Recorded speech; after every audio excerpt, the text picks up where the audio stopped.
ناظرین، آپ دیکھ رہے ہیں ہمارا چینل علم کی بہار اور میں ہوں آپ کا ہوسٹ علی۔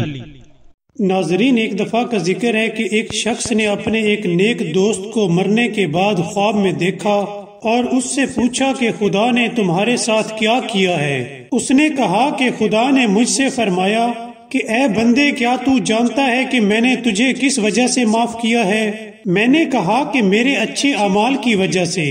اللہ تعالیٰ نے فرمایا کہ نہیں۔ پھر میں نے کہا کہ عبادت میں خلوص کی وجہ سے۔ اللہ نے جواب دیا کہ نہیں۔ اسی طرح میں نے اپنے تمام اعمال گنوائے مگر ان میں سے کوئی عمل ایسا نہیں تھا۔ آخر کار میں نے کہا کہ اے میرے اللہ، پس مجھے بتائیں کہ مجھے کس وجہ سے معاف کیا گیا۔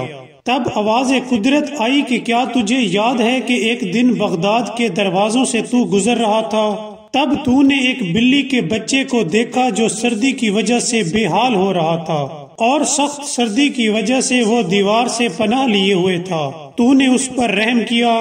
تیرے پاس ایک اونی کپڑا تھا، تو نے اس اونی کپڑے میں اس بچے کو لپیٹ لیا اور اس طرح اس سردی سے اسے نجات دلائی۔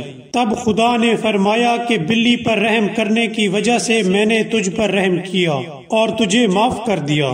ناظرین، جب ایک بے زبان جانور پر رحم کرنے سے بھی انسان کی بخشش ہو سکتی ہے تو اگر ایک انسان دوسرے انسان پر رحم کرے تو ایسا عمل خدا کو کتنا پسند ہوگا۔ ناظرین، اگر آپ کو ہماری ویڈیو پسند آئی ہو تو سبسکرائب کرنا مت بھولیے گا۔ Thank you.